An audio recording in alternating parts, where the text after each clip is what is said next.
어두운 밤, 아이들이 빠르게 도망을 치는데 그 뒤를 바짝 쫓는 개들.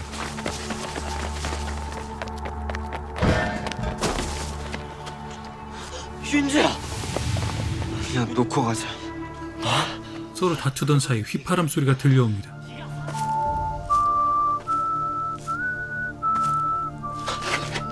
남자는 섬뜩할 정도로 똑같은 휘파람만 불며 아이들을 찾고 있었죠.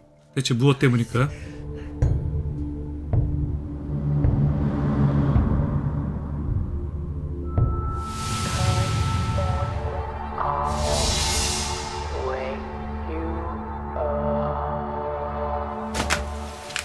비가 오는 어느 날, 한 여성이 우산을 쓰고 걷던 중 위험하게 오토바이를 모는 한 남자.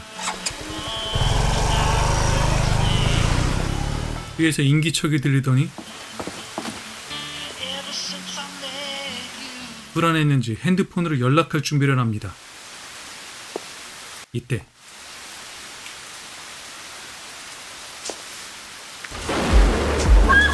남자의 얼굴을 보고 놀라서 도망치는 여자. 오늘은 지인의 생일인데 뭐야, 납치를 당한 거였죠? 불안에 떨던 여자는 주변을 살펴보는데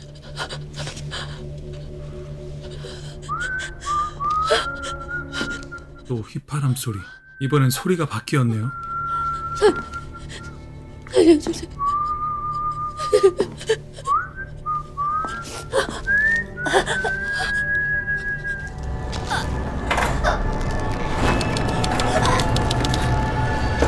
아버지는 딸 지은이를 기다리고 있었는데 우리 딸인가?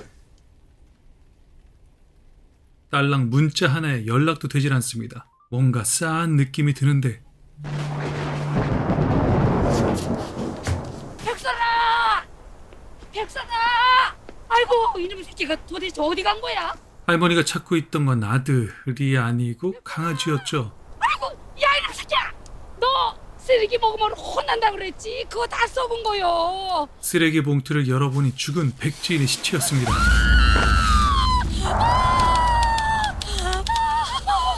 경찰들이 시체를 확인해보니 죽이려면 곱게 죽일 것이지. 아, 왜 멀쩡한 입을 찌잖아. 아, 미친놈이 뭔 짓을 못해요. 이건 류성준 형사의 목소리?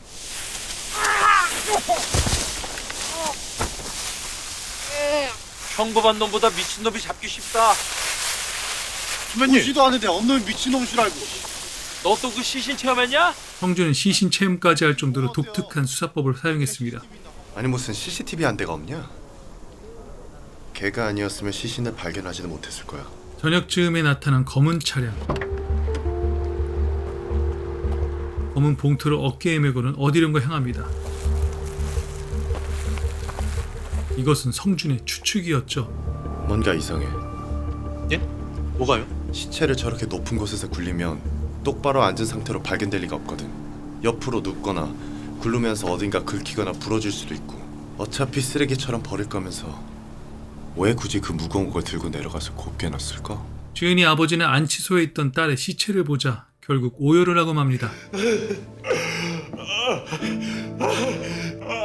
과수사에서는 시체 부검을 시작하는데 마치 조커처럼 찢어지니 입가에 있는 이 상처는 주저운도 없고 절단면도 깨끗하고 한 번에 쭉 그은 거지. 흉기 종류는? 하나로 특정하긴 어렵지만 폭이 좁고 날카로운 칼일 거야. 갑자기 칼을 들더니 범인이 했을 법한 행동을 유추해서 흉내를 내는 이상한 형사 류성준.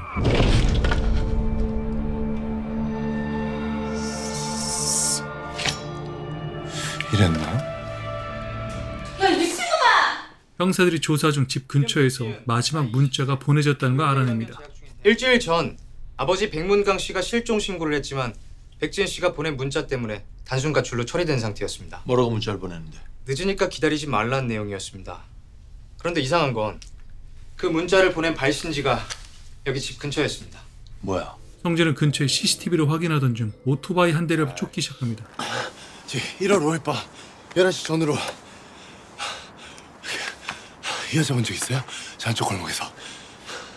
이번엔 지은의 친구를 만나 조사를 하는데 그날 클럽에서 지은이 생일 파티를 하고 10시쯤인가 헤어졌어요. 왜 그렇게 일찍 나왔어요? 우리도 더 놀고 싶었죠. 근데 VIP인가 하는 어떤 미친놈 때문에.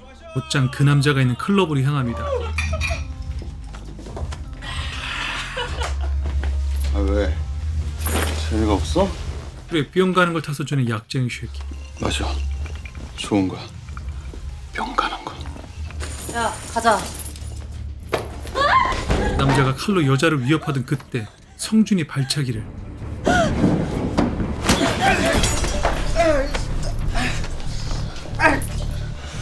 너 뭐하는 새끼냐? 이런 사람 혀 짭새 새끼가. 짭새를 개무시하면 어떻게 되는지 똑똑히 보여주는 짭새 류성준.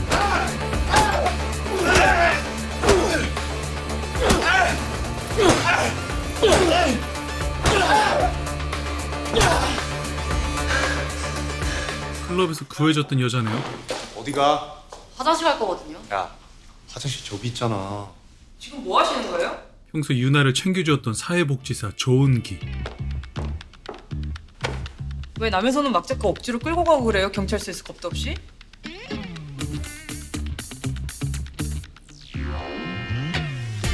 가 아니라 무슨 이유가 있어서 그러셨던 거겠죠? 그쵸, 형사님? 이들이 떠난 뒤 개 처맞은 약쟁이 조사를 시작하는데 이 여자 만난 적 있지? 아 그 좀 데리고 놀아주려고 했는데. 알리바이 확인됐습니다. 야 너 이제 큰일 났어. 어? 우리 아빠 되게 부자다? 우리 삼촌은 대형 로펌 변호사야. 너 나 이렇게 만든 벌로 너 공만 먹여줄 거야. 야 우리 아빠는 판사야.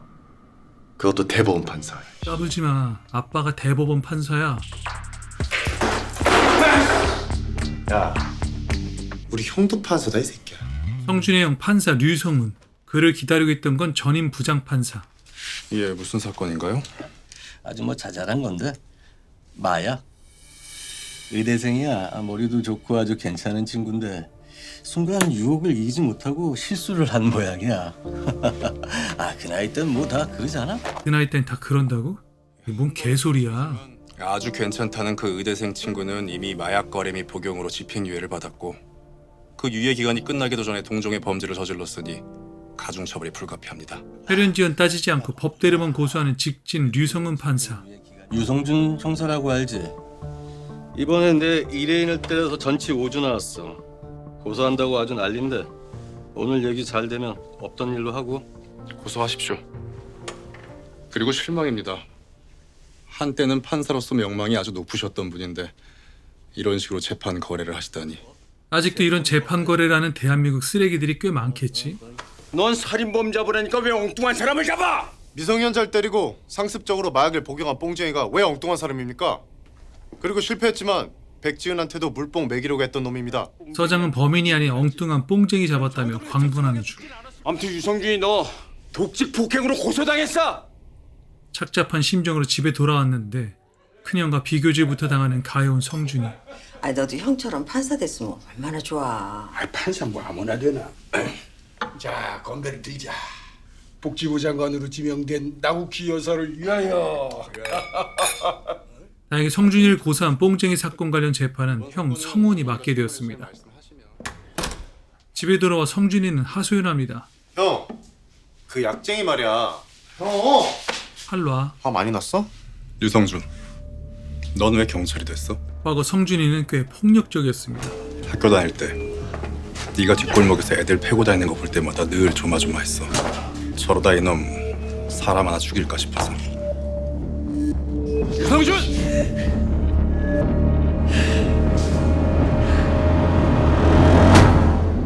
이어지는 형의 충격적인 이야기. 살인자 형이 될까 봐 걱정할 필요는 없겠구나.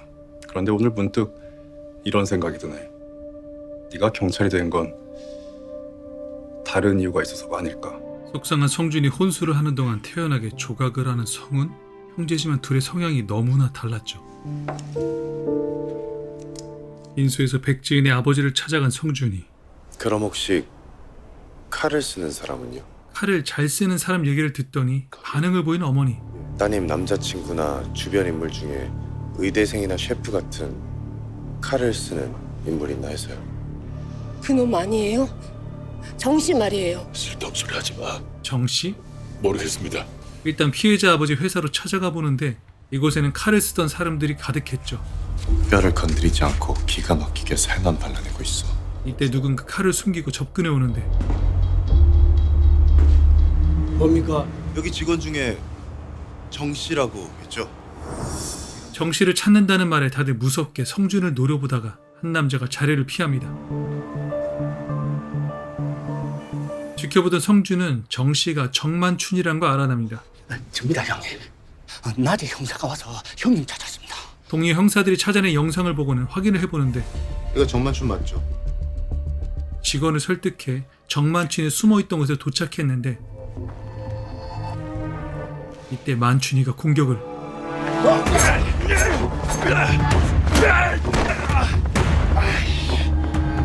피를 보더니 웃어? 피보고도 없는 거 보니 간땡이 부었구나. 만춘이 체포되는 과정은 누군가 몰래 지켜보는데 설마 백지은 아버지? 조선족 출신인 정만춘은 끝까지 자신이 범인이 아니라고 주장하는데 어떻게 됐어? 자백했어? 아니요, 아직도. 다음날 성운이 보고받은 내용은 국민참여재판. 정만춘 피고인이 이런 걸 신청했네요. 20살 생일에 잔혹하게 살해된 여대생을 기억하십니까? 일명 조커 살인 사건으로 알려졌었죠. 이 사건의 피고인 정만춘이 국민참여재판을 신청했습니다.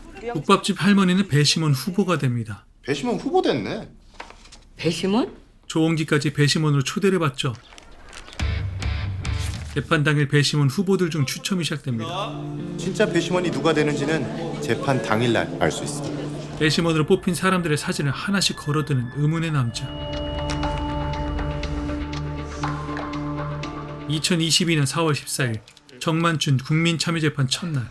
그 여자 아버지 백 사장 그놈이 내 월급을 떼먹었어. 만춘은 백 사장이 떼먹은 월급 때문에 협박만 하려 했던 거였죠. 문제는 지은이 살해당하던 날 다른 사람이 더 있었다고 증언을 하는데 그날 거기에 내 말고 딴 사람이 있었습니다. 알려주세요. 저 사람이 나 죽이려고 그래요. 차 안에서 미소를 짓던 남자는 바로 류성준? 무형경찰서 류성준 형사. 그 사람이었습니다. 그 사람이 백 사장의 딸을 죽였습니다. 다시 들려오는 휘파람 소리.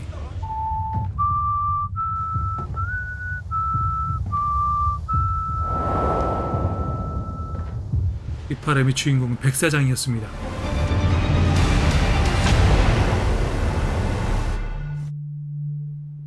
젊은 시절 염 사장은 소년에게 빵을 챙겨주고는 다시 묻습니다. 오해하지 말고 들어. 너 같은 애들 가둬놓고 노예처럼 부린다는 게 말이 안 되잖아. 거긴 너 말고 다른 애들도 많다며. 근데도 도망쳤어? 희망이 있으니까. 너무나 친절한 서장은 아이를 태우고 어디론가 향하는데 앞으로 희망 같은 건 믿지 마. 이곳엔 백 사장이 기다리고 있었습니다. 어서 오십시오, 서장님. 이들은 경찰과 유착 관계에 있던 겁니다. 머리가 좋은 놈이야. 문 열어, 이 새끼야. 문 열라고. 문 열어. 문 열어, 이 새끼야.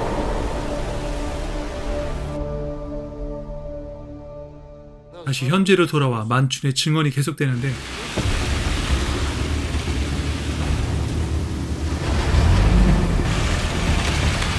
백 사장이 딸을 본 건 그게 마지막입니다.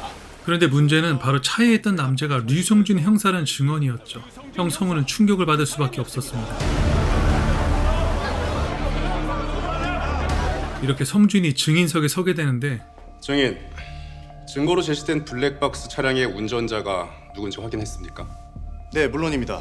정만춘이 백지은을 납치하던 시각 오토바이 운전자는 전기 통닭구이를 배달 중이었습니다. 사실 만춘의 증언과 달리 현장은 차량이 아닌 오토바이의 액션캠이 찍혔던 거였죠.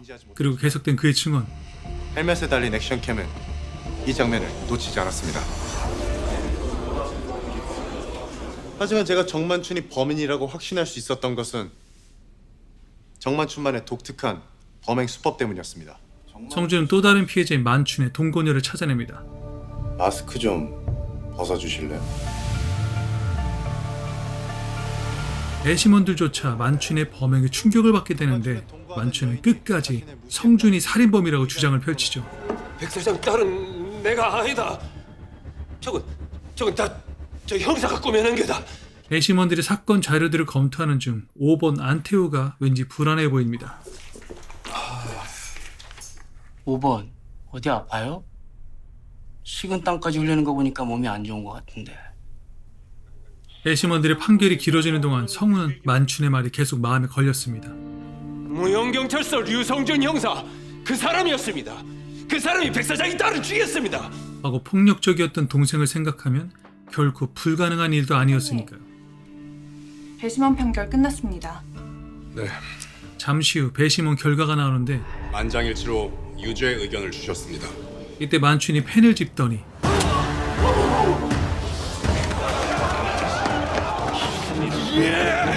위기의 순간 성준이 그를 막아냅니다. 오늘을 똑똑히 기억해라. 니들 죽는 건 바로 오늘 니들 한지 때문이다. 우연히 뉴스를 지켜보던 성준의 어머니가 백 사장을 알아봅니다. 아니 저 사람 배심원들은 재판이 끝난 후 회식을 하러 가는데 안태호는 참석을 안 하려고 합니다. 한편 집에서 성우는 이상한 질문을 합니다. 백지현은 뭐가? 네가 그랬니? 동생을 의심하는 걸까요? 농담이지 형. 이게 농담하는 것 같아 보여? 경찰 차량으로 이송 중 뭔가를 기다리는 듯한 묘한 표정. 으이그 저 사람 같지도 않은 새끼 저거. 만춘의 손에는 쪽지 하나가 쥐어져 있었습니다. 배심원들은 회식 겸 서로 통성명하는데 그 사이 검은 오토바이가 만춘과 사인을 주고받더니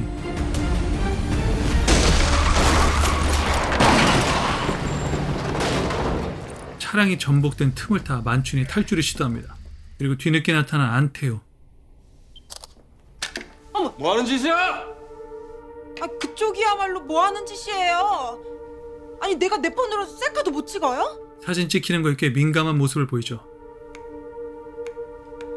성준은 사고 현장에 찍힌 CCTV 영상을 확인하며 오토바이 사이드 미러를 발견합니다. 그리고 그의 눈이 향한 곳은 니들 죽는 건 바로 오늘 니들 한지 때문이다. 성준이 형이 걱정돼 전화를 미리 겁니다. 형 집이지? 그건 왜? 정만춘이 아무래도 법원으로 간 것 같아. 느낌이 안 좋아. 추적 결과 용의자가 향한 곳은 근데 지금은 연주동으로 꺾어졌네. 연주동이요? 성우는 사무실에서 배심원들 주소록을 확인하는데 법원에서 소란을 피우던 그때 주소록 일부를 챙긴 겁니다. 마침 성준이 이곳을 떠난 뒤 은기가 도착을 합니다. 그런데 이 싸한 분위기는 유성훈 판사입니다. 정만춘이 탈출을 했습니다. 배심원 여러분은 신변의 안전에 각별히 주의하시기 바랍니다. 머리를 묶던 중 욕실 문 사이로 지나간 낯선 그림자. 그걸 또 확인하겠다고 다가가는데 아무것도 아니었네. 아, 뒤에!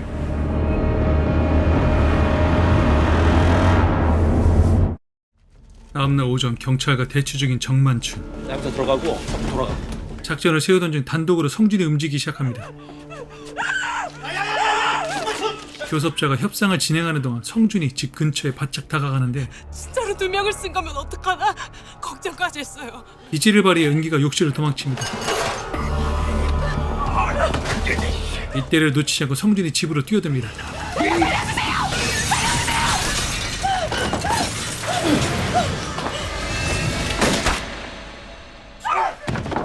다행히 은기를 구해냈는데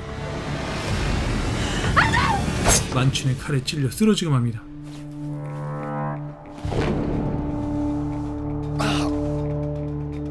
한편 병원에 의사로 위장하고 나타난 백 사장과 일행들. 저기요! 저쪽에 좀 빨리 좀 가보세요. 백 사장은 사실 잔인하게 딸을 죽인 만춘에게 복수할 계획이었던 겁니다. 내 딸을 죽였을 땐 이런 결말쯤은 예상했어야지. 나는 돈 받고 그 사람이 시키는 대로만 했을 뿐이다. 당신 딸을 납치한 정만하면 그 다음에 자기가 다 알아서 한다고 했다. 닥쳐! 누군가 시킨 일이라고? 이름이 윤재라고 했다. 정윤재. 정윤재. 같은 시각 악몽에 시달리던 성준. TVN 드라마 블라인드 1, 2화 이야기. 대체 성준은 과거 무슨 일을 겪었던 걸까요? 그리고 백 사장이 정윤재라는 이름을 듣고 놀란 이유는 뭘까요? 매주 금토 밤 10시 40분 TVN에서 확인하세요. 구독 옆에 종모양을 눌러서 전체 알림으로 설정하면 더 좋은 영상들을 만날 수 있습니다.